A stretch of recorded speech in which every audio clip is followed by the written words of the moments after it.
గౌరవనీయులు పెద్దలు రాజ్యసభ సభ్యులు వద్దిరాజు రవిచంద్ర గారికి, గౌరవ పార్లమెంటరీ పార్టీ మాజీ నాయకులు గౌరవనీయులు ఖమ్మం మాజీ పార్లమెంట్ సభ్యులు పెద్దలు శ్రీ నామా నాగేశ్వరరావు గారికి, గౌరవ మాజీ మంత్రివర్యులు కొత్తగూడెం మాజీ శాసనసభ్యులు శ్రీ వనమా వెంకటేశ్వరరావు గారికి, సత్తుపల్లి మాజీ శాసనసభ్యులు గౌరవనీయులు శ్రీ శ్రాండ్ర వెంకట వీరయ్య గారికి, పాలేరు మాజీ శాసనసభ్యులు గౌరవనీయులు శ్రీ కందాల ఉపేందర్ రెడ్డి గారికి, జిల్లా పరిషత్ మాజీ అధ్యక్షులు మధిర నియోజకవర్గ బాధ్యులు సోదరులు శ్రీ లింగాల కమల్ రాజ్ గారికి,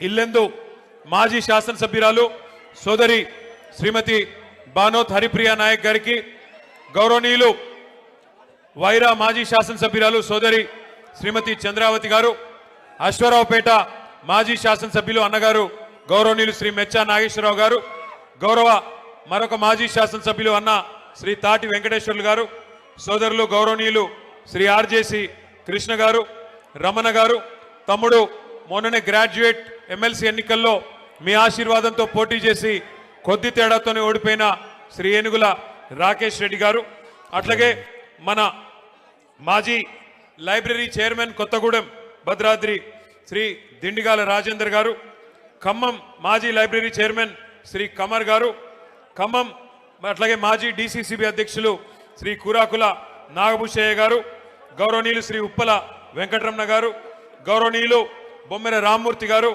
బిచ్చాల తిరుమలరావు గారు, విజయ్ గారు సుడా మాజీ అధ్యక్షులు, రావులపల్లి రాంప్రసాద్ గారు, Mane Ramakrishna garu, Khammam municipal BRS party floor leader Karnati Krishna garu, Khammam municipal BRS party deputy floor leader Maqbool garu, అట్లాగే మన తమ్ముడు పగడాల నాగరాజ్ గారు, ఖమ్మం పట్టణ పార్టీ అధ్యక్షులు బీరెడ్డి నాగచంద్రారెడ్డి గారు, లకావత్ గిరిబాబు గారు, మాజీ డిప్యూటీ మేయర్ బత్తుల మురళి గారు, అట్లాగే వివిధ ఉద్యమకారులు గౌరవనీయులు శ్రీ డోకుపర్తి సుబ్బారావు గారు, మా సీతామహాలక్ష్మి గారు, ఇంకా గౌరవనీయులైన మాజీ మున్సిపల్ చైర్మన్లు, మాజీ జెడ్పీటీసీలు, మాజీ మండల ప్రజా పరిషత్ అధ్యక్షులు, గౌరవ కార్పొరేటర్లు, అట్లాగే గౌరవనీయులైన వివిధ మండలాల పార్టీ అధ్యక్షులు, సింగిల్ విండోల అధ్యక్షులు, గౌరవనీయులు ఈరోజు ఎంతో పోరాట స్ఫూర్తితో బ్రహ్మాండంగా పార్టీకి కొత్త ఉత్సాహాన్ని ఇస్తూ అపురూపమైన విజయాన్ని సాధించిన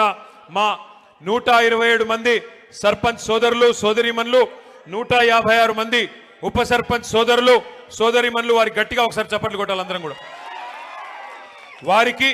వారితో పాటు పోటీ చేసి స్వల్ప తేడాతో ఓటమి పాలైన మా సోదరులకి సోదరీమణులకి, అట్లాగే ఇందాక నామా నాగేశ్వరరావు గారు చెప్పినట్టు కొంతమంది గెలిచి కూడా ఓడిపోయిన వాళ్ళు ఉన్నారు మన పార్టీ నుండి.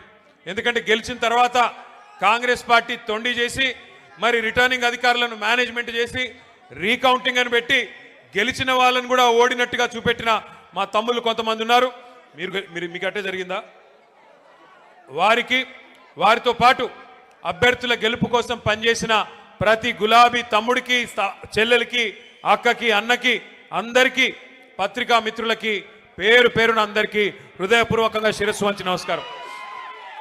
ఈరోజు ఖమ్మానికి వస్తుంటే మాకు పాలేరులో నాయకన్ గూడెం కాడ మరి మా తమ్ముళ్ళు పాలేరు నియోజకవర్గ సోదరులు పెద్ద ఎత్తున అక్కడ స్వాగతం పలికారు. ఉపేందర్ రెడ్డి గారు నాతో పాటు హైదరాబాద్ నుంచి వచ్చినారు.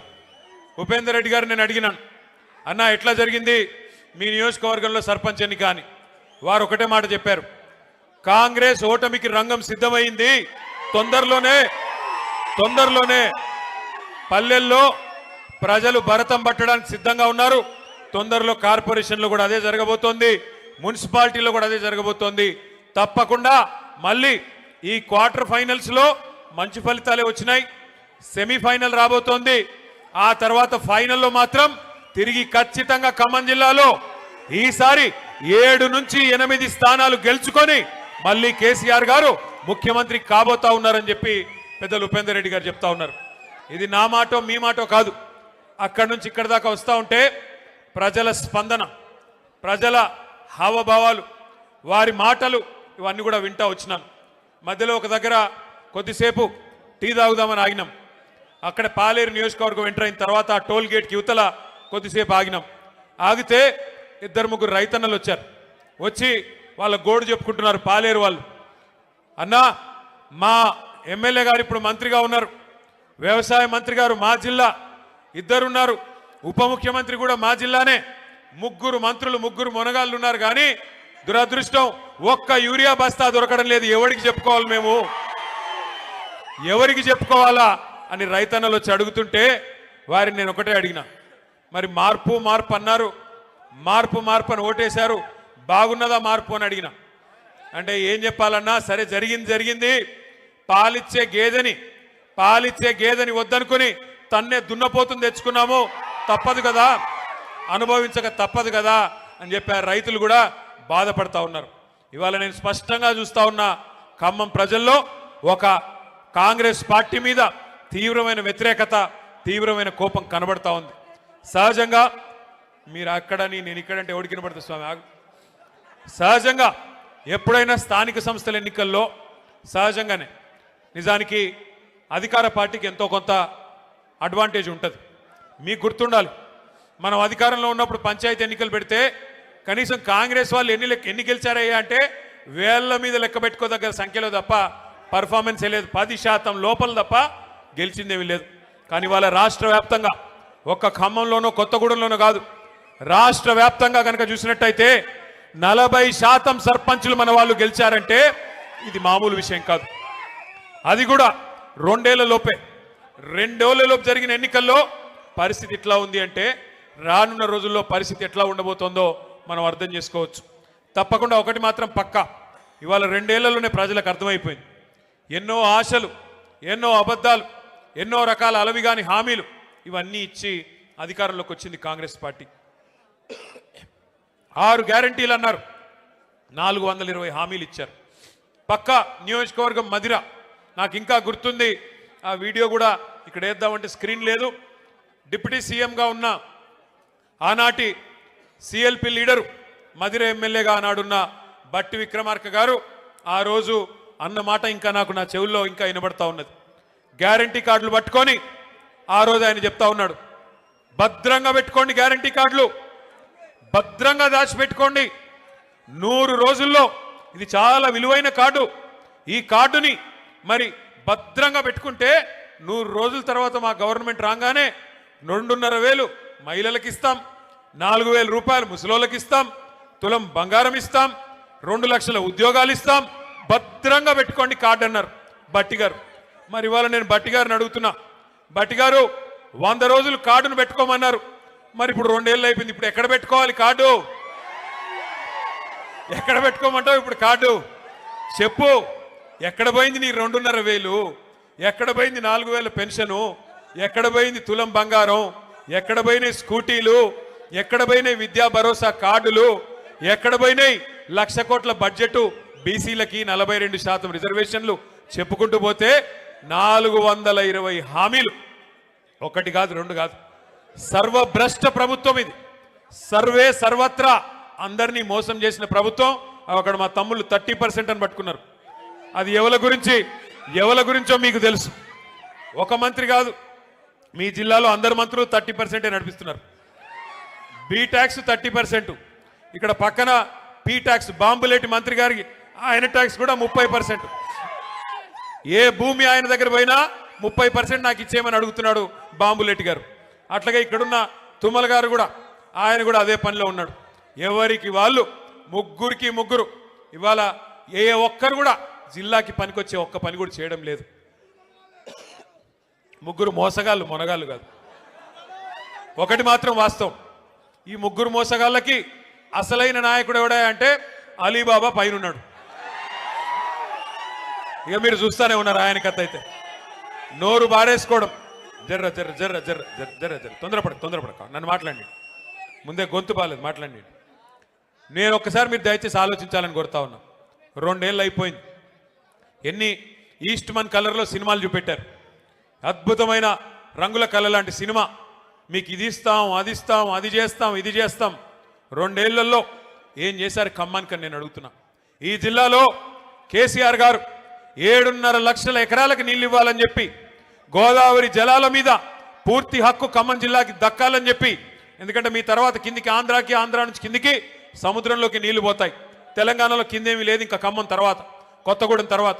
కాబట్టి మన నీళ్లు, మన గోదావరి నీళ్లు మరి ఏవైతే పూర్తి స్థాయిలో ఖమ్మం జిల్లాకి దక్కాలో దానికోసం సీతారామ సాగర్ అనే ప్రాజెక్టును అద్భుతంగా డిజైన్ చేసి 7.5 లక్షల ఎకరాలు, కొత్తగా 3,40,000 ఎకరాల ఆయకట్టు, అట్లాగే స్థిరీకరించబడే ఆయకట్టు ఏదైతే ప్రస్తుతం కృష్ణ కింద ఉందో, ఎన్ఎస్పి కింద ఉందో దాన్ని కూడా స్థిరీకరించడానికి మరొక 3.5 లక్షల ఎకరాలకి, మొత్తం కలిపి 7.5 లక్షల ఎకరాలకి నీళ్ళిచ్చే ప్రతిపాదించే ప్రాజెక్టు సీతారామ సాగర్. ఏనుగెళ్ళింది తోక చిక్కింది అన్నట్టు 90% పనులు కేసీఆర్ గారే పూర్తి చేసినారు. చేసి చివరికి మనం దిగిపోయే నాడు డిసెంబర్ 2023లో కట్టిన ఇల్లు పెట్టిన పొయ్యి అన్నట్టుగా వీళ్ళ చేతికి తాళాలిచ్చి మనం పక్కకు తప్పుకున్నాం. 2 ఏళ్ళైంది. ఏం చేశారు మరి? అశ్వారావుపేటలో ఈరోజు నిజానికి ఒక్క సీతారామ సాగర్ ద్వారా 1,30,000 ఎకరాలకి నీళ్ళు ఇచ్చేదానికి కేసీఆర్ గారు డిజైన్ చేశారు. సత్తుపల్లి నియోజకవర్గంలో కల్లూరు కావచ్చు, వేంసూరు కావచ్చు, పెనుబల్లి కావచ్చు, 4 మండలాల్లో 40,000 ఎకరాలకు నీళ్ళు ఇవ్వడానికి సీతారామ సాగర్ని కేసీఆర్ గారు డిజైన్ చేశారు. ఇవాళ ఇల్లెందు నియోజకవర్గంలో 20,000 ఎకరాలకు నీళ్లు రావాలి, కొత్తగూడెంలో 10,000 ఎకరాలకు రావాలి, అట్లాగే వైరా నియోజకవర్గంలో 20,000 ఎకరాలకు నీళ్లు రావాలి. కానీ ఇల్లెందును కట్ చేసి, ఇల్లెందుకి నీళ్లు పోకుండా చేసి ఇవాళ అక్కడి నుంచి కూడా అఖిలపక్ష నాయకులు వచ్చిన్నారు, మా కాలువలు లేకుండా చేస్తున్నారు, మా నీళ్లు రాకుండా చేస్తున్నారని చెప్పి ఇల్లెందును కట్ చేసి ఇవాళ కేసీఆర్ గారే ఉద్దేశంతోనైతే ఖమ్మం జిల్లాని సస్యశ్యామలం చేయాలి, గోదావరి జలాలతో తలపెట్టారో ఒక్క అడుగు కూడా ముందుకేయకుండా, ఒక్క పని కూడా చేయకుండా కేవలం కమిషన్ల కోసం మాత్రమే ఈ జిల్లాలోని 3 మంత్రులు ఇవాళ పనిచేస్తూ ఉన్నారు. వాస్తవానికి 2 ఏళ్లలో ఏం జరిగింది, ఏం ఒరిగింది తెలంగాణకి అంటే ఒక్క మాటలో చెప్పేయచ్చు. రామాయణం కదా, కట్టే కొట్టే తెచ్చే అన్నట్టుగా ఏందయ్యా కాంగ్రెస్ ప్రభుత్వం 2 ఏళ్లలో చేసింది అంటే ఎగవేతలు, కూల్చివేతలు, పేల్చివేతలు, ఈ 3 తప్ప పీకిందేమీ లేదు. ఎగవేతలు ఒకటా రెండా, ఎన్ని హామీలు ఎగ్గొట్టారు. ఇదే ఖమ్మం జిల్లాలో కౌలు రైతుల సంఖ్య చాలా పెద్ద ఎత్తున ఉంటుంది. ఆ రోజు రేవంత్ రెడ్డి పిసిసి అధ్యక్షుడిగా ఉత్తరాలు రాసినాడు కౌలు రైతులకి. ఏమని? కేసీఆర్ గారు భూ యజమానులకే ఇస్తున్నారు రైతు బంధు, మీరు నాకు అవకాశం ఇవ్వండి, ఖమ్మం జిల్లా నుండి నాకు 9 సీట్లు ఇవ్వండి, ఇచ్చినట్టయితే 22 లక్షల మంది కౌలు రైతులకి నేను ఇస్తాను రైతు బంధు అంటూ ఆ రోజు రేవంత్ రెడ్డి ఉత్తరం రాసినాడు. కేసీఆర్ గారు 2 పంటలకు ఇస్తున్నారు రైతు బంధు, నేను 3 పంటలకు ఇస్తా అన్నాడు. కేసీఆర్ గారు 10,000 ఇస్తే ఎకరానికి నేను 15,000, 15,000 రూపాయలు ఇస్తానని చెప్పాడు. ఇప్పటికి ఎన్నిసార్లు ఇచ్చాడు రైతు బంధు?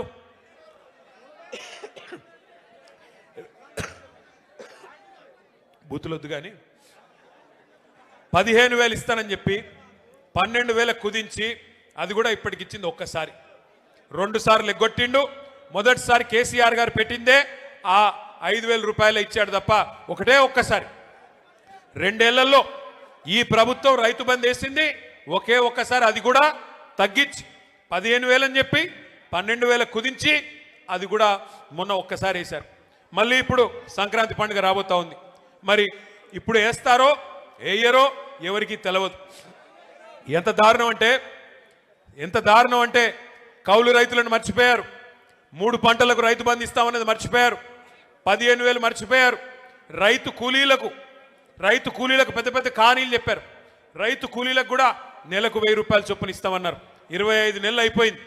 మరి వచ్చినాయా నెలకు 1,000 రూపాయలు ఎవరికన్నా రైతు కూలీలకి? ఎక్కడా ఎవరికేం లేదు. ఇందిరమ్మ ఆత్మీయ భరోసా అన్నారు, వచ్చిందా ఎవరికన్నా ఆత్మీయ భరోసా? రైతులకు, కౌలు రైతులకు, రైతు కూలీల సంగతి దేవుడెరుగు. ఇవాళ షాపుల్లో యూరియా అనేది దిక్కులేదు. షాపుల్లో యూరియా లేక యూరియా కోసం లైన్లు కడుతుంటే రైతులు, మరి మన తమ్ముళ్ళందరూ వీడియోలు తీసి వాట్సాప్లలో పెడుతుంటే ప్రభుత్వం పరువు పోతుందని చెప్పి ఒక కొత్త నాటకానికి శ్రీకారం చుట్టారు. ఏమని? యాప్ అంట. యాప్లో వస్తుంది. యాప్లో ఎప్పుడు వస్తుంది? షాపులో ఉంటాయి కదా, అక్కడ షాపులోనే లేదు, యాప్లో ఎడికెళ్ళి వస్తుంది. ఇప్పుడు ఈ యాప్ కూడా పనిచేయట్లేదు. యాప్ పనిచేయకపోతే ఇప్పుడు కొత్త నాటకం మళ్ళోటి, కార్డు అంట. కార్డు ఇక గ్యారంటీ కార్డులు అయిపోయినాయి, యూరియా కార్డు కావాలంటే ఇప్పుడు. మరి నేను అడుగుతా ఉన్నా, ఒక్కసారి ఖమ్మం జిల్లా రైతన్నలు ఆలోచించాలా.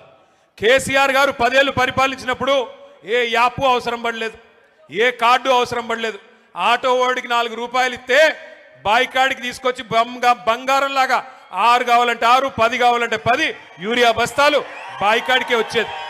మరి ఈరోజు ఈ దౌర్భాగ్యులు వచ్చిన తర్వాత, ఈ వ్యవసాయం తెలవని ముఖ్యమంత్రి గారు వచ్చిన తర్వాత, నీళ్ల గురించి కనీస అవగాహన లేని ముఖ్యమంత్రి వచ్చిన తర్వాత రైతన్నలకి ఈ కష్టం వచ్చి పడింది. నేను ఏదో దుగ్ధతోనో బాధతోనో మాట్లాడడం లేదు. నేను ఎందుకు చెప్తా ఉన్నానంటే, ఎందుకు చెప్తా ఉన్నా అంటే, ఈ ముఖ్యమంత్రి గారికి నదీ జలాల మీద కనీస అవగాహన లేదు. గోదావరిలో, కృష్ణా నదిలో మన హక్కుల గురించి కనీస అవగాహన లేదు. గోదావరి ప్రవహిస్తే ఉమ్మడి ఆంధ్రప్రదేశ్లో మనకి అక్కడ బాసర అవతల ఎంటర్ అవుతే ఇక్కడ భద్రాచలం దాకా ఉంటుంది. 79% ఉమ్మడి ఆంధ్రప్రదేశ్లో కూడా గోదావరి పరివాహక ప్రాంతం తెలంగాణ ప్రాంతంలో ఉంటుంది. కృష్ణా పరివాహక ప్రాంతంలో 69% ఉమ్మడి ఆంధ్రప్రదేశ్లో కూడా తెలంగాణ భూభాగంలో ఉంటుంది. మరి అలాంటప్పుడు 79% నదీ పారకం ఇక్కడ ఉండి, క్యాచ్మెంట్ ఏరియా ఇక్కడ ఉండి, బాసరా టు భద్రాచలం గోదావరి ఉండి మనకు నీళ్లు రాకపోవడం ఏందని చెప్పి కేసీఆర్ గారు కొట్లాడిందే ఆ నీళ్ల కోసం. కానీ ఈ ముఖ్యమంత్రి రేవంత్ రెడ్డి గారు వచ్చిన తర్వాత ఆయన అధికారులను అడుగుతుంటే, దాన్ని టీవీ వాళ్ళు చూపెడుతుంటే మనం సిగ్గుపడాల్సి వస్తున్నది. ఆయన అడుగుతున్నాడు, దేవాదుల ఏ బేసిన్లో ఉన్నది? గోదావరి బేసిన్లో ఉన్నదా అని అడుగుతున్నాడు. ఎక్కడో ఉత్తర భారతదేశంలో ఉండే బాక్రా నంగల్ ప్రాజెక్టు, అప్పుడెప్పుడో నెహ్రూ గారు కట్టిన ప్రాజెక్టు, అక్కడ హిమాచల్ ప్రదేశ్లో ఉంటుంది. స్వాతంత్ర దినోత్సవం నాడు ముఖ్యమంత్రి గారు చెప్తున్నారు, బాక్రా నంగల్ ప్రాజెక్టు తెలంగాణలో ఉన్నదంట. మనకు తెలియదాయే. అంటే ఇంత గొప్ప ముఖ్యమంత్రి, నదులు తెలవదు, నీళ్లు తెలవదు. చివరికి ఎట్లాంటి పరిస్థితి అంటే, ఈరోజు ఈ ముఖ్యమంత్రి గారిని చూస్తూ ఉంటే నిజంగా జాలేస్తూ ఉన్నది. 2 ఏళ్ళు ఆయన అసమర్థతను కప్పిపుచ్చుకోవడానికి, ఆయన చేతగాంతనాన్ని, ఆయన ఫెయిల్యూర్స్ని, ఆయన హామీలు అమలు చేయలేని అసమర్థతను కప్పిపుచ్చుకోవడానికి పచ్చి అబద్ధాలకు ఎత్తుకున్నాడు. ఏం మాట్లాడినా, ఏం అడిగినా, ఏమయ్యా రేవంత్ రెడ్డి గారు ఎందుకు అమలు చేయవు? 100 రోజులు 6 గ్యారంటీలు అంటివి ఏమైంది అంటే, ఇలా ఒకటే పల్ల వెతుకున్నారు అందరూ. ఏమంటారు వాళ్ళు? కేసీఆర్ అప్పుల పాలు చేసిపోయాడు, కేసీఆర్ రాష్ట్రాన్ని అప్పుల పాలు చేసిపోయాడని చెప్పి దుష్ప్రచారం, అబద్ధాలు చెప్తా ఉన్నారు. మొన్న ఈ మధ్యనే పార్లమెంట్లో ఒక బీజేపీ ఎంపీ గారు ఆయన అడిగినాడు కేంద్ర ప్రభుత్వాన్ని. మరి రేవంత్ రెడ్డి చెప్తున్నాడు రాష్ట్రం అప్పుల పాలైపోయింది అంటున్నాడు, కేసీఆర్ గారు అప్పుల పాలు చేశారు అంటున్నాడు. ఎంత అప్పు అయింది? కేసీఆర్ గారు పదవి బాధ్యతలు చేపట్టినాడు, తెలంగాణ వచ్చినాడు, ఉన్న అప్పెంత? కేసీఆర్ గారు తప్పుకున్న నాడు ఉన్న అప్పెంత అని చెప్పి అడగడం జరిగింది. కేంద్ర ప్రభుత్వం రిజర్వ్ బ్యాంక్ని అడిగింది. భారతదేశంలోనే అతిపెద్ద బ్యాంక్ రిజర్వ్ బ్యాంక్. తర్వాత కంట్రోలర్ అండ్ ఆడిటర్ జనరల్ అంటే కాగ్, వాళ్ళని అడిగింది. అడిగి పార్లమెంటు వేదికగా ఆ బీజేపీ పార్లమెంట్ సభ్యుడికి కేంద్ర ప్రభుత్వం సమాధానం చెప్పింది. ఏం చెప్పిందయ్యా అంటే, కేసీఆర్ గారు పదవీ బాధ్యతలు చేపట్టిన నాడు జూన్ 2, 2014 నాడు తెలంగాణ రాష్ట్రం ఏర్పడ్డ నాడు ఉన్న అప్పు వారసత్వంగా మనకు వచ్చింది 72,000 కోట్ల రూపాయలు. కేసీఆర్ గారు పదవి నుండి దిగిపోయిన నాడు డిసెంబర్ 3, 2023 నాడు మన రాష్ట్రం యొక్క అప్పు 3,50,000 కోట్లు. అంటే ఆ 3,50,000 కోట్లలో ఆ 72 తీసేస్తే 9.5 ఏళ్ల కాలంలో కేసీఆర్ ప్రభుత్వం చేసిన అప్పు కేవలం 2,80,000 కోట్లు మాత్రమే అని చెప్పి నేను చెప్పడమో, అజయ్ గారో, నామా గారో, రవిచంద్ర గారో చెప్తున్న మాట కాదు. కేంద్ర ప్రభుత్వం చెప్తున్న మాట, రిజర్వ్ బ్యాంక్ ఆఫ్ ఇండియా చెప్తున్న మాట. వాళ్ళు చెప్పేదేమో 2,80,000 కోట్లు. బట్టి గారిని అడిగితే 6 లక్షల కోట్లు అంటాడు, తుమ్మలను అడిగితే 7 లక్షల కోట్లు అంటాడు, బాంబులేటిని అడిగితే 8 లక్షల కోట్లు అంటాడు, రేవంత్ రెడ్డిని అడిగితే 10 లక్షల కోట్లు అంటాడు. నోరే కదా, ఏముంది, ఎటు పడితే అటు మాట్లాడచ్చు. ప్రజలు వెర్రోళ్ళు కదా, నమ్ముతారులే అనుకుంటున్నారు ఈ సన్నాసులు. నేను ఒకటే గుర్తు చేస్తా ఉన్నా, ఎస్, కేసీఆర్ గారు అప్పు చేశారు. 2,80,000 కోట్ల అప్పు చేసిండు కేసీఆర్. చేసి ఏం చేసిండు? 73,000 కోట్ల రూపాయలు 70 లక్షల రైతుల ఖాతాల్లో 11 సార్లు రైతు బంధు రూపంలో వేసిన నాయకుడు కేసీఆర్. ఎస్, కేసీఆర్ గారు అప్పు చేశారు. అప్పు చేసి ఏం చేశాడు కేసీఆర్? ఒక్కొక్క రైతుకి రైతు బీమా ఇచ్చి లక్షల మంది రైతులకి 5 లక్షల రూపాయల చొప్పున చనిపోతే ఎవరైనా నష్టపరిహారం అందించారు కేసీఆర్ గారు. ఎస్, కేసీఆర్ గారు అప్పు చేశారు. 9.5 ఏళ్ళు ఒక్క ఉచిత కరెంటు కోసమే వ్యవసాయానికి 50,000 కోట్ల రూపాయలు ఖర్చు పెట్టింది కేసీఆర్ ప్రభుత్వం రైతన్నల కోసం. ఎస్, కేసీఆర్ గారు అప్పు చేశారు. 2 దఫాలుగా ₹1,00,000 చొప్పున రుణమాఫీ చేయడానికి 28,000 కోట్ల రూపాయలు వెచ్చించింది కేసీఆర్ ప్రభుత్వం. ఎస్, కేసీఆర్ గారు అప్పు చేశారు 2,80,000 కోట్లు. ఆ అప్పుతో 1022 గురుకుల పాఠశాలలు పెట్టి 6.5 లక్షల మంది మన పిల్లలకి 6.5 లక్షల మంది పిల్లలకి ఒక్కొక్క అమ్మ మీద, ఒక్కొక్క అమ్మాయి మీద, ఒక్కొక్క తమ్ముడి మీద ₹1,20,000 సంవత్సరానికి ఖర్చు పెట్టి నాణ్యమైన విద్య అందించారు. ఎస్, కేసీఆర్ గారు అప్పు చేశారు. చేసి ఏం చేశారు? 15 లక్షల మంది ఆడకూతురులకి ₹1,00,000 ఇచ్చి కళ్యాణ లక్ష్మి పేరుతో, షాదీ ముబారక్ పేరుతో వారి పెళ్లి చేయించారు. ఎస్, కేసీఆర్ గారు అప్పు చేశారు. 32 జిల్లాలుగా తెలంగాణను మార్చి 32 కలెక్టరేట్లు కట్టారు. 32 కలెక్టరేట్లు మాత్రమే కాదు, 5 మెడికల్ కాలేజీలు మాత్రమే ఉన్న తెలంగాణలో 32 మెడికల్ కాలేజీలు పెట్టిన ఘనత, 32 నర్సింగ్ కాలేజీలు పెట్టిన ఘనత మన నాయకుడు కేసీఆర్ గారిది. ఎస్, కేసీఆర్ గారు అప్పు చేశారు. అప్పు చేసి ఇంటింటికి నల్లా నీళ్ళిచ్చే మిషన్ భగీరథ కార్యక్రమాన్ని 40,000 కోట్ల రూపాయలతో కట్టారు. ఎస్, కేసీఆర్ అప్పు చేసి పాలమూరు రంగారెడ్డి ఎత్తిపోతల పథకంలో 90% పనులు పూర్తి చేసి 30,000 కోట్ల రూపాయలు అక్కడ ఖర్చు పెట్టారు. ఎస్, కేసీఆర్ గారు అప్పు చేశారు. మీ ఖమ్మం జిల్లాకు వరప్రదాయని లాంటి సీతారామ సాగర్ ప్రాజెక్టులో 1,000 కోట్ల రూపాయలు ఈ జిల్లా రైతన్నల కోసం ఖర్చు పెట్టారు. ఎస్, కేసీఆర్ అప్పు చేసిన మాట వాస్తవం. కానీ కేసీఆర్ చేసిన అప్పు మన భవిష్యత్తు మీద పెట్టిన పెట్టుబడి, తెలంగాణ పిల్లల కోసం పెట్టిన పెట్టుబడి, తెలంగాణ రైతుల కోసం పెట్టిన పెట్టుబడి తప్ప కేసీఆర్ గారు మీలాగా దోచుకోలేదు. మీరేం చేస్తున్నారు 2 ఏళ్లలో చెప్పండి. కేసీఆర్ గారు ఆ ప్రభుత్వం ఉన్నప్పుడు బ్రహ్మాండంగా రైతులకి నాట్లేసే టైంకి మీ ఫోన్లన్నీ టింగు టింగు టింగు అని మోగేది, రైతు బంధు మీ ఖాతాల్లో పడేది, 1,000 కోట్ల రూపాయలు మీ ఖాతాల్లోకి వచ్చేది. కానీ ఇవాళ 1,000 కోట్ల రూపాయలు టకీమని పోతున్నాయి. ఎక్కడికి పోతున్నాయి? ఎక్కడికి? ఢిల్లీకి పోతున్నాయి. రాహుల్ గాంధీ గారికి సామంతరాజులు కప్పం కట్టకపోతే పోస్ట్ ఊస్టింగే కదా. నెలకి 100 కోట్లు కట్టకపోతే, 60 నెలలకు 6,000 కోట్లు కట్టకపోతే పోస్ట్ ఊస్టింగే. నెలకు ఒకసారి పోవాలి, కాళ్ళు మొక్కాలి, కప్పం కట్టాలి, పోస్టు భద్రంగా ఉందా లేదా చూసుకోవాలి. అది తప్ప ఏంది నువ్వు పీకింది అని అడుగుతా ఉన్నా రేవంత్ రెడ్డిని. 2 ఏళ్ళు బూతు మాటలు తప్ప ఏమన్నా ఒక్క మంచి పని ఎవరి కోసమన్నా ఒకరికని చేసింటే దయచేసి చెప్పమని నేను అడుగుతా ఉన్నా. ఇవాళ బూతు మాటలు అంటే చండాలమైన మాటలు, నాకు ఇష్టం ఉండదు కానీ తప్పట్లేదు. దరిద్రంగా ఆయన మాట్లాడుతుంటే మాకు ఎదురుగా ఉన్న మాకు రక్తం ఉడుకుతా ఉంది. సరే, కేసీఆర్ గారు తెలంగాణ తెచ్చిన నాయకుడు, దశాబ్దాల కళ నెరవేర్చిన నాయకుడు. ఇదే ఖమ్మం జిల్లాలో ఆనాడు 1968లో విద్యార్థుల ఉద్యోగుల ఆధ్వర్యంలో ప్రారంభమైన ఉద్యమానికి అల్టిమేట్గా లక్ష్యాన్ని చేర్చిన నాయకుడు కేసీఆర్ గారు. అట్లాగే 10 ఏళ్ళు ప్రజల చేత ఎన్నుకోబడ్డ ముఖ్యమంత్రి కేసీఆర్ గారు. తెలంగాణకు ఎన్నో అపురూపమైన అద్భుతమైన ప్రాజెక్టులు ఇచ్చినవాడు కేసీఆర్. తెలంగాణకి దేశ స్థాయిలో గౌరవం తెచ్చిపెట్టినవాడు కేసీఆర్. ఇవన్నీ కరెక్టే, మన పార్టీ అధ్యక్షుడిగా కూడా కేసీఆర్ కరెక్టే. కానీ ఇవన్నిటికి మించి మా నాన్న కదా. మరి మా నాన్నని ఇష్టం వచ్చినట్టు అంటే ఓ కొడుకుగా నా కోపం రాదా? నేను మాట్లాడుతుంటే అప్పుడప్పుడు మన పెద్దోళ్ళు చెప్తుంటారు, మన ఉపేంద్ర అన్న చెప్తుంటాడు అప్పుడప్పుడు, మీరెందుకు మాట్లాడుతున్నారు వాళ్ళలాగా దిగజారి అని. వాళ్ళలాగా దిగజారి మాట్లాడాలని నాకు లేదు, కానీ వాళ్ళు మాట్లాడుతున్న మాటలు వింటే రక్తం ఉడుకుతున్నది. ఏం అడుగుతున్నాం మనము?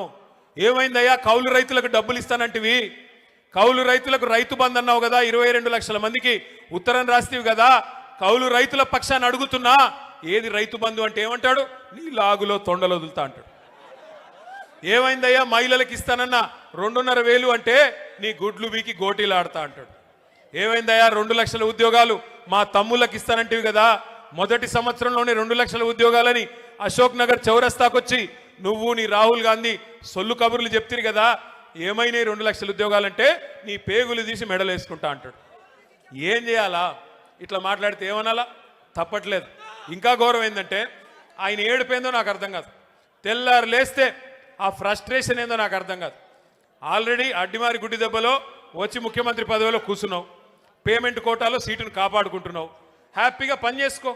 తెల్లారు లేస్తే అరుపులు పెడబొబ్బలు, సెక్యూరిటీ వాళ్ళని కొడుతున్నాడు. ఈ మధ్యన చూస్తూ ఉన్నారేమో మీరు, ఆయనకి సెక్యూరిటీగా ఉండే పోలీసు వాళ్ళని కూడా కొడుతున్నాడు. నేను అందుకే చెప్పాను ఆయన భార్య గారికి, ఆయన శ్రీమతికి, అమ్మ గీతమ్మ ఇప్పుడు అరుస్తున్నాడు ఫ్రస్ట్రేషన్లో, రేపే ఉన్న కరుస్తాడేమో ఇంట్లో కట్టయి తల్లి అని చెప్పాను. ఏందా అరుపులు పెడబొబ్బలు, ఏంది లొల్లి? ఆయన బాధ ఏందో నాకు అర్థం కాదు. నన్ను పట్టుకుని నోటికి వచ్చినట్టు మాట్లాడతాడు. నువ్వు నీలాగా నేను గుంటూరులో చదువుకోలేదు అంటాడు. అవును, నేను చదువుకున్నా గుంటూరులో, నేను చదువుకున్నా, ఓ 2 ఏళ్ళు చదువుకున్నా. నేను 1991లో రాష్ట్రం ఒకటిగా ఉన్నప్పుడు ఆనాడు మా నాన్నగారు నన్ను తీసుకొని పోయి అక్కడ విజ్ఞాన్ కాలేజీలో లావు రత్తయ్య గారు అన్న పెద్ద మనిషి ఉంటారు, ఆ రత్తయ్య గారి కాలేజీలో వేస్తే ఖమ్మం జిల్లాలోని చాలా మంది పిల్లల్లాగానే నేను కూడా పోయి చదువుకున్నా. చదువుకుంటే తప్ప నేను నీలాగా ఆవారాగడ్లాగా తిరగలేదు. మరి నేను చదువుకున్నా. మా అమ్మ నాన్న నాకు చదువుకోమంటే చదువుకున్నా, అది కూడా తప్పేనా? నేను ఇంకోటి అడుగుతా, నేను ఆంధ్రాకి పోయి చదువుకుంటే తప్పంట, కానీ ఈయన మాత్రం భీమవరం నుంచి అల్లుడు తెచ్చుకోవచ్చు అంట. ఇదెక్కడి నీతి? మరి నువ్వేమో ఆంధ్ర నుండి అల్లుడిని తెచ్చుకోవచ్చు, నేను ఆంధ్రా పోయి చదువుకోకూడదా? ఇంకో మాట అంటాడు, నేనంట అమెరికాలో బాత్రూమ్లు కడిగేటోనంట. ఎవరిని అయ్యా, నేను ఏం చెప్పాలి నీకు? మీ అన్నున్నాడు కదా అమెరికాలో, మీ అన్నున్నాడు జగదీష్ రెడ్డి అని, రేవంత్ రెడ్డి అన్నున్నాడు. ఆయన ఇంట్లో ఆయన బాత్రూమ్ కడుక్కోడా? నీయోడని వచ్చి కడుగుతాడా? ఎవరింట్లో వాళ్ళు అక్కడ బోళ్ళు కడుగుతారు, వంట వండుకుంటారు, తింటారు. అక్కడ పనులు దొరకరు. సామాన్యమైన కుటుంబాలకు అక్కడ పనులు ఉండరు. నువ్వు వేల లక్షల కోట్ల అధిపతి అయితే తప్ప నీకు అక్కడ ఉండరు. ఎవరి ఇంట్లో వాడు పని చేసుకుంటాడు. అయినా ఇక్కడ మా ఆడకూతురులు ఇంతమంది ఉన్నారు, మనం ఇళ్లలో మన పని చేసుకోమా? తప్ప చేసుకుంటే ఎవరింటి పనులు చేసుకుంటే తప్ప? నాకు తెలవక అడుగుతా, ఏం మాటలు? నిన్ను గెలిపించింది ఎందుకు? నిన్ను అడుగుతున్నది ఏంటి? నువ్వు చేస్తున్నది ఏంటి? ఈ ఎగవేతలు బంద్ చేసి, ఈ పనికి మాలిన డైలాగులు బంద్ చేసి పని చేయరా బాబు అంటే అది చేత కాదు. ఇక మీ జిల్లా మంత్రులు అయితే ఒక్కొక్కడికి మొక్కాల. ఒక ఆయన ఉన్నాడు రెవెన్యూ మంత్రి బాంబులేటి, ఇక దీపావళికి బాంబులు వెళ్తాయి చూడండి అన్నాడు. 2 దీపావళిలు పోయినాయి, బాంబులు ఎక్కడ వెళ్ళాయో నాకు తెలియదు. ఈయన గారు పోయి మాత్రం అదాని కాళ్ళు పట్టుకొని, మోడీ కాళ్ళు పట్టుకొని, ఆయన ఇంటి మీద ఈడీ రేడ్ అయితే మాత్రం కాళ్ళు పట్టుకొని మీ బీజేపీలో చేరుతాను, దండం పెడతాను, నా మీద కేసు పెట్టకండి అని చెప్పి సిగ్గు లేకుండా బీజేపీకి మోకరిల్లి ఇవాళ కేసు మాఫీ చేయించుకుంటా ఉన్నాడు. ఇక ఇక్కడ ఖమ్మంలో ఇంకో మంత్రి గారు, ఆయన మన కార్పొరేటర్లు ఇల్లు బిజీగా తిరుగుతూ ఉన్నాడు.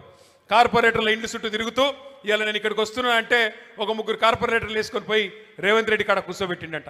ఒకటి మాత్రం నేను పక్కాగా చెప్తున్నా, మంత్రి గారు, ప్రజలు అనుకుంటే మీరు ఎంతమందిని ఎత్తుకొని పోయినా నువ్వు పీకేదేమి ఉండదు. ప్రజలు అనుకుంటే పెద్ద వాళ్ళని ఇంటికి పంపించారు, నువ్వు ఎంతమంది నన్ను ఎత్తుకొని పో, పర్లేదు, బంగారం లాంటి కొత్త వాళ్ళని తయారు చేసుకుంటాం, కొత్త యువతకి అవకాశం ఇవ్వాలని చెప్పి కూడా నేను పువ్వాడ అజయ్ గారిని కోరుతా ఉన్నా.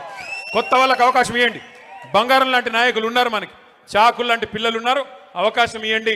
వాళ్ళే మరి కొత్త నాయకులుగా ఉద్భవిస్తారు. ఇవాళ నేను ఖమ్మానికి వస్తుంటే గర్వంగా అనిపించింది. ఎందుకు? ఎంటర్ అవుతా ఉంటే ఆ మున్నేరు రివర్ ఫ్రంట్ మన గవర్నమెంట్ ప్రారంభించి మంజూరు చేసిన రివర్ ఫ్రంట్ కనబడ్డది. కేబుల్ బ్రిడ్జి పనులు మనం ఉంటే ఈ పాటికి అయ్యేపోయేది, ఇంకా కూడా నత్తనడకన సాగుతుంటే ఆ బ్రిడ్జి మీద మొత్తం ట్రాఫిక్ జామ్ అయిపోయింది. ఆ తర్వాత కొద్దిగా ముందుకొస్తే మన ప్రభుత్వంలో మనం వేసిన బ్రహ్మాండమైన రహదారుల విస్తరణ, డివైడర్లు, జంక్షన్లు అన్నీ కనబడ్డాయి. లక్కారం చెరువు ఎట్లా ఉండేది గతంలో కాంగ్రెస్ ప్రభుత్వం ఉన్నప్పుడు, తర్వాత బీఆర్ఎస్ వచ్చినాక ఎట్లా అయిందో నాకంటే బాగా మీకే తెలుసు. అట్లాగే కొత్త బస్ స్టాండ్ పక్కనే కొత్త కార్పొరేషను బిల్డింగు, కొత్త ఐటీ హబ్బు, మొత్తం ఖమ్మం రూపురేఖలు మార్చిన ఘనత పెద్దలు కేసీఆర్ గారిది తప్ప ఎవరు పడితే వాళ్ళది కాదు అనే మాట నేను మీకు విజ్ఞప్తి చేస్తా ఉన్నా. వాళ్ళ కొంతమంది చెప్పుకుంటా ఉన్నారు, నేను చేశానంటే నేను చేశాను. తుమ్మల గారు చెప్తున్నారంట ఆయన హయాంలోనే జరిగింది. నేను అడుగుతా ఉన్న తుమ్మల గారు, 2014లో ఎక్కడున్నారు మీరు? ఓడిపోయి ఇంట్లో కూర్చుంటే మిత్రుడు కదా అని తీసుకొచ్చి కేసీఆర్ గారు మంత్రి చేసి మీకు బాధ్యత అప్పచెప్పారు. మీ కేసీఆర్ గారి నాయకత్వంలో 2014 తర్వాతనే ఖమ్మం రూపురేఖలు మారినాయి తప్ప అంతకుముందు మీరు చేసింది ఏమీ లేదు అనే మాట కూడా నేను గుర్తు చేస్తా ఉన్నా. దయచేసి నేను మిత్రుల్ని కోరుతా ఉన్నా, ఇవాళ పక్కనే ఉన్న డిప్యూటీ సీఎం కావచ్చు, ఇక్కడ ఉన్న ఈ 2 మంత్రులు కావచ్చు, రేపు ఖమ్మం కార్పొరేషన్ మీద పడతారు. వాళ్ళకి అర్థమైపోయింది సినిమా. మొన్న మీరు పంచాయతీ ఎన్నికల్లో ట్రైలర్ చూపెట్టేసరికి భయపడ్డారు. మా తమ్ముడు ఆర్మీ రవి అనే ఒక పిల్లగాడు ఉంటాడు, ఎక్కడున్నాడు ఆయన? ఎక్కడున్నా నిలబడి తమ్ముడు లేదు చేయలేపు. ఆర్మీ రవి అనే ఒక తమ్ముడు ఉంటాడు, ఎక్కడ ఉన్నాడు? శుద్ధవాగు సర్పంచ్ గారు, సరే ఉన్నాడు, ఎక్కడ ఉన్నాడు? ఆ తమ్ముడికి నిజంగా నేను అభినందనలు చెప్తా ఉన్నా. నేను ఒక్కడికే చెప్తున్నా, ఏమనుకోవద్దు, చాలామంది పోరాటం చేసిన వాళ్ళు ఉన్నారు. కానీ తమ్ముడు మీద కేసులు పెట్టి జైలుకు పంపించాడు పొంగులేటి. పంపించాలని ప్రయత్నం చేస్తే ఆ తమ్ముడు మొన్న వాళ్ళ ఊరిలో సర్పంచ్కి పోటీ చేసి ఎన్ని ఓట్లతో గెలిచిండు? 135 ఓట్ల మెజారిటీతో పొంగులేటి అహంకారం మీద చావు దెబ్బ కొట్టి గెలిచొచ్చాడు. చిన్న గ్రామ పంచాయతీలో 135 ఓట్ల మెజారిటీ. వాళ్ళకి సినిమా అర్థమైపోయింది. మేజర్ గ్రామ పంచాయతీలు మనం గెలిచాం. ఉన్న ఒకే ఒక రూరల్ మండలంలో 25 ఉన్నాయనుకుంటా గ్రామ పంచాయతీలు. 25 37 ఉంటే అక్కడ కూడా 3వ వంతు సీట్లు మనం గెలుచుకున్నాం. అట్లాగే మనకు బ్రహ్మాండంగా పాలేరు నియోజకవర్గంలో 4000 తేడాకు వచ్చేసినాం. సత్తుపల్లిలో కూడా మంచి సీట్లు కూడా సాధించుకున్నాం. పెద్ద ఎత్తున అక్కడ కూడా మనకి మంచి రిజల్ట్స్ వచ్చినాయి. సత్తుపల్లిలో దాదాపు 42 పంచాయతీలు అక్కడ కూడా గెలుచుకున్నాం. కొద్దిగా వైరాలు తక్కువ వచ్చినాయి, అక్కడ కూడా ఇంప్రూవ్ చేసుకుందాం. మదిరలో కూడా ఇంకా ఇంప్రూవ్మెంట్కి స్కోప్ ఉంది. మరి రేపు తొందరలోనే మున్సిపాలిటీ కూడా రాబోతా ఉంది. వైరా మున్సిపాలిటీ, ఇల్లెందు మున్సిపాలిటీ, సత్తుపల్లి, ఈ జిల్లాలో ఖమ్మం జిల్లా కాడికి నేను చెప్పేది ఏదులాపురం, అట్లాగే మన ఖమ్మం కార్పొరేషను, ఈ ఎన్నికలన్నీ వైరా ఇవన్నీ కూడా రాబోతా ఉన్నాయి.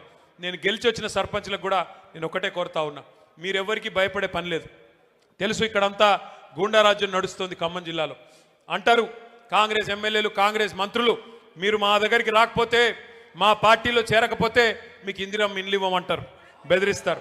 మీకు నిధులు ఇవ్వం, అరవకరా నాయన ఆగు, ఇది నువ్వు చెప్పేది నేను చెప్తున్నా, నిధులు ఇవ్వమని బెదిరిస్తారు.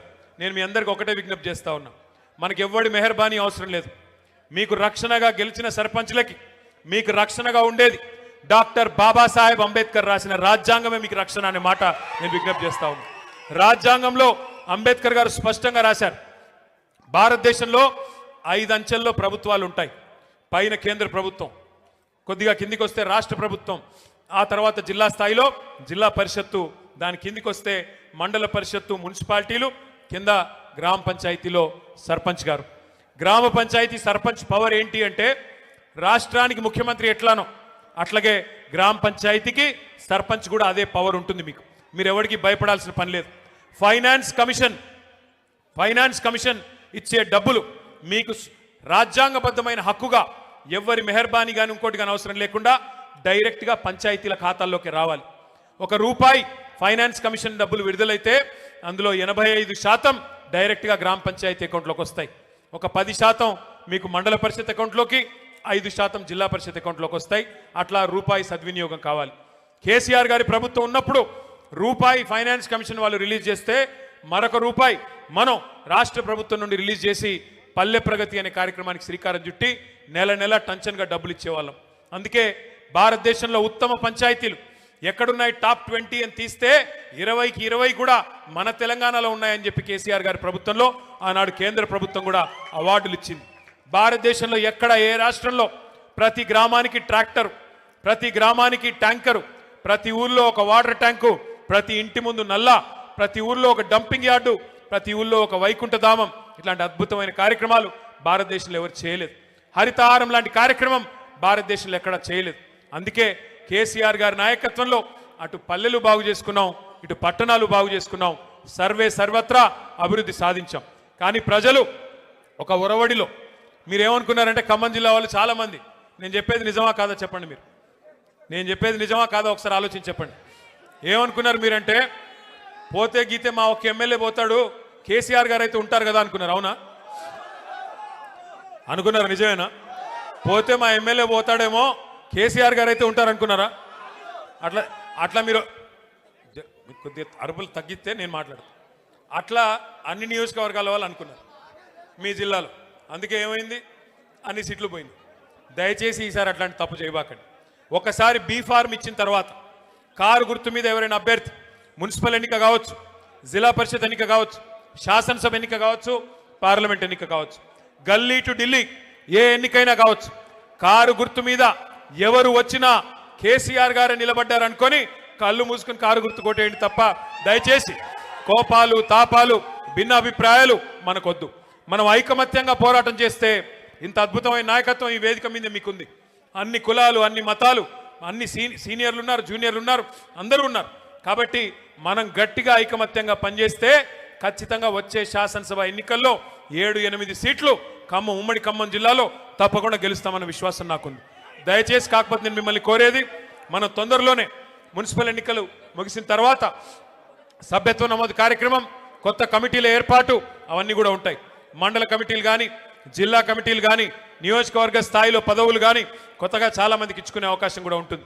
దయచేసి అందరం కూడా పెద్దలు కేసీఆర్ గారి ఆలోచన మేరకి ఈ సంవత్సరం మొత్తం కూడా 26వ సంవత్సరంలో ఒకవైపు ప్రజల కోసం పోరాటాలు చేస్తూనే మరొక వైపు పార్టీ నిర్మాణం మీద దృష్టి పెట్టి ముందుకు పోదామని చెప్పి మీ అందరికీ విజ్ఞప్తి చేసుకుంటూ, ఇప్పటికే ఆకలి అవుతున్నట్టుంది మీ అందరికీ. ఇంతకంటే ఎక్కువ మీ ఓపికకి పరీక్ష పెట్టకుండా ఒక్క నిమిషం దయచేసి సర్పంచుల సన్మానం ఇది. మీరు సర్పంచులు కాని వాళ్ళందరూ ఎక్కడో అక్కడ కూర్చోవాలా.